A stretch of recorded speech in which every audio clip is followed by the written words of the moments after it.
सामाजिक कार्यकर्ते म्हणून वावरणारे सुहास कदम हेच अवैध सट्टा व मटका व्यवसायाशी संबंधित असल्याचा आरोप करत त्यांच्या कथित गैरव्यवहारांची चौकशी करून कारवाई करावी अशी मागणी माजी उपमहापौर दिलीप कोल्हे यांनी पत्रकार परिषदेत केली।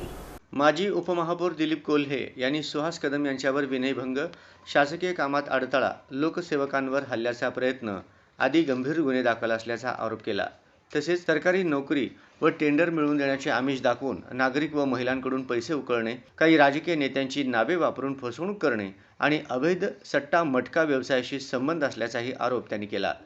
यापूर्वी आंदोलनाच्या नावाखाली खंडणी उकळल्याचा तसेच पोलिसांवर दबाव आणण्याचा प्रयत्न झाल्याचाही आरोप कोल्हे यांनी केला। काही महिलांची फसवणूक झाल्याचा दावा करत संबंधित प्रकरणाची सखोल चौकशी करून दोषींवर कठोर कारवाई करावी अशी मागणी कोल्हे यांनी केली। नागपूर शहरामध्ये जे आंदोलन चालू आहे अवैध धंद्याच्या संदर्भामध्ये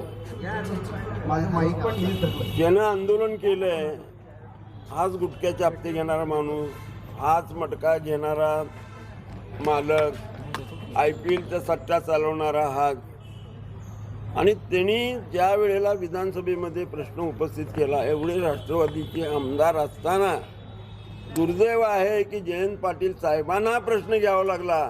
म्हणजे या दोघांचे किती मोठे कारनामे आहेत, उमेश पाटलाचे आणि या सुहास कदमचे। फक्त केवळ ह्या घेतलेल्या लोकांचा पैसा बुडवण्यासाठी उमेश पाटलांची मदत घेऊन ज्या लोकांना फसवलाय त्या लोकांना म्हणून सांगतो तू व्याजपट्टी करते, मी तुझ्यावर गुन्हा दाखल करेन। लोक ह्यामुळे वैतागलेत। उमेश पाटलांनी एवढं आत्मचिंतन करावं। मी महाराष्ट्राचा प्रवक्ता आहे, मी जिल्हाध्यक्ष आहे, मी आल्यानंतर तिथं एक तरी पदाधिकारी त्यांच्या समोर पाहिजे। याच्या मागचं कारण काय? तू उपोषणला बसला, एक तरी माणूस, एक तरी कार्यकर्ता, एक तरी पदाधिकारी तुला एवढ्या कालावधीमध्ये भेटायला गेला का? म्हणजे तू किती पाण्यात आहे हे सगळ्याला माहीत आहे। आणि त्यांनी कल्याण शिंदे साहेब आणि मुख्यमंत्र्यावर टीका करायची, पालकमंत्र्यावर बोलायचं। आता मुख्यमंत्र्यांनी जरी आदेश दिले तरी इथलं पोलीस खातं काय करू शकत नाही, म्हणजे मुख्यमंत्र्याच चालत नाही। मग तुलाच गृह खातं करायचं आहे का? गृह खात्यावर जायचं आहे का? हे काय चाललंय प्रकारे? हे स्वतः लुबाडलेल्या पैशाची मागणी होत आहे म्हणून हा उपोषणला बसला। याच्या मागचं ह्याला 2 नंबरचं का पडलेलं नाही, स्वतःचा 2 नंबर करत होता। सलगर वस्ती हद्दीमध्ये मटक्याचे धंदे होते, त्याचे गुटख्यावाल्याकडनं हप्ते चालू होते, आणि त्या माणसाने बोलावा म्हणजे दुर्दैव आहे। आणि त्यांनी कल्याण शिंदे साहेबावर बोलावं, मुख्यमंत्रीबरोबर बाबतीमध्ये बोलायचं, पालकमंत्र्याच्या संदर्भात चर्चा करायची। आमचे पालकमंत्री म्हणजे पक्षातले सिव्हिल सर्जन आहेत, त्यांनी चेहऱ्यावरनं त्याची पात्रता ओळखते, नाडी हातात घेत नाहीत। आणि अशा माणसाला मुख्यमंत्र्यांनी सहकार्य करायचं, अशा माणसाला पालकमंत्र्यांनी, अशा माणसानं कल्याण शिट्टीच्या बाबतीमध्ये एवढं बोलायचं काय कारण होतं मला सांगा? अहो, त्यांच्या वडिलापासून त्यांच्याकडे बोर्ड दाखवणारे अजून ताकद कुणाची झाली नाही की त्याने असं केलंय म्हणून।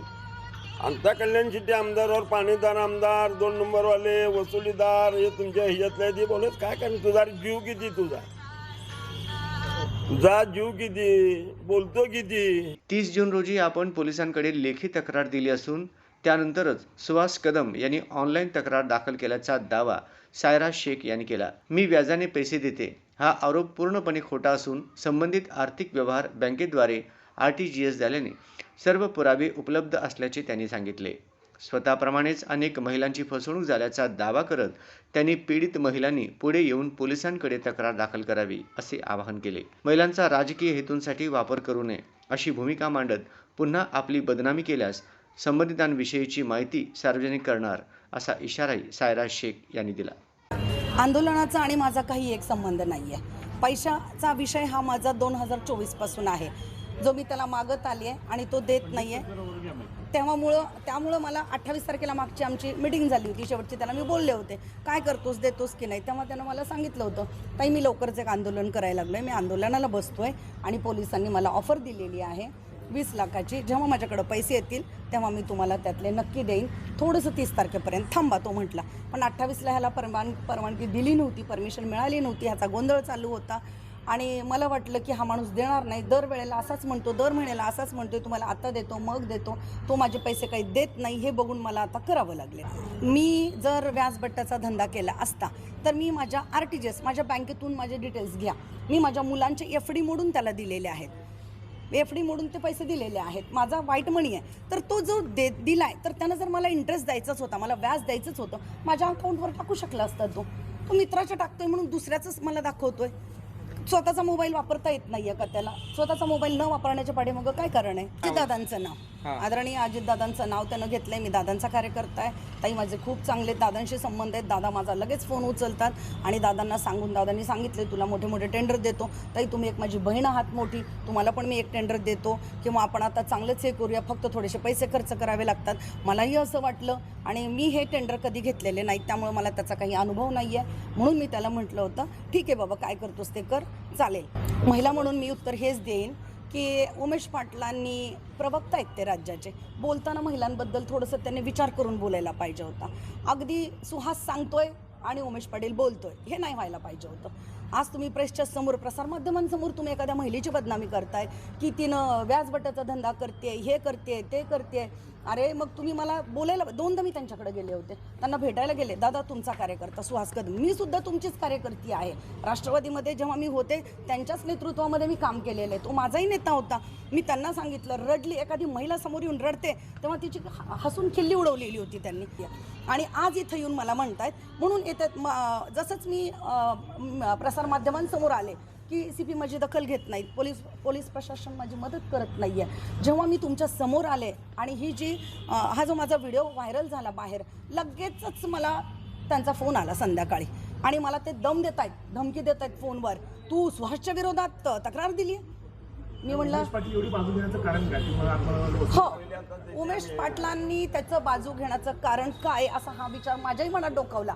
तेव्हा माझे सगळ्यांशी चर्चा होते. लोक म्हटले, अहो मॅडम, उमेश पाटलांचा सुहास कदम हा दलाल आहे आणि तो त्यांचा वसूलदार आहे, त्यांनी हप्ते बांधून ठेवले जिल्हा परिषद इकडे तिकडे सगळ्या अधिकाऱ्यांचे, हा नेऊन पोचवण्याचं काम सुहास करतोय. मग नक्कीच सुहास कदमला पाठीशी घालणार. सायरा शेख असं काहीच करत नव्हती, तर तो स्वतः सट्टेबाज आहे, तो स्वतः मटका घेत होता, तो स्वतः करत होता. तर आता तो पोलिसांना हप्ते मागतोय. मी युवक अध्यक्ष आहे, मी राष्ट्रवादीचा आहे, अजितदादांचा कार्यकर्ता आहे, भावनिक होतोय, फोटो घेऊन बसतोय आणि सांगतोय की मला तुम्ही हप्ते चालू करा. मी हे काही करणार नाही. पोलिसांनी जेव्हा हप्ते द्यायला कदाचित नकार दिलेला आहे म्हणून तो आंदोलनाला बसलेला आहे, स्वतःच्या स्वार्थासाठी. उमेश पाटलांना मला एवढा सल्ला द्यायचा, एखाद्या महिलेला त्यांनी असं प्रसारमाध्यमांसमोर विदाऊट ह्याचं बोलू नये. कारण एखादी महिला जर ठरवली ना तर ती समोरच्याला कधी उद्ध्वस्त करेल त्याचं सगळं बाहेर काढून. कारण एका महिलेमुळे रामायण घडलंय, एका महिलेमुळे महाभारत घडलेलं आहे. त्यांना वाटत असेल सायरा शेख ही तेव्हाच्या काळातली अशीच असेल, गप्प बसेल, मी थोडासा आवाज केला की ती घाबरेल, पण मी घाबरणार नाहीये. त्यांनी मला चक्क धमकी दिली की तुला हे सगळं करायला लावणारा संतोष पवार आणि सचिन कल्याण शेट्टी आहे, त्याची क्लिप माझ्याकडे आहे. त्यांनी मला धमकी दिली आणि 2 कोटीची ऑफर त्यांना पोलीस डिपार्टमेंटकडून आली आहे म्हणे. मग कुठेतरी वाटलंय त्यांना की हिच्या आंदोलनामुळं आमच्या आंदोलनाला हिच्या एका तक्रारीमुळे कुठं गालबोट लागते की काय, म्हणून हे सावकारकीचे गुन्हे वगैरे माझ्यावर हे टाकायचा त्यांचा प्रयत्न आहे.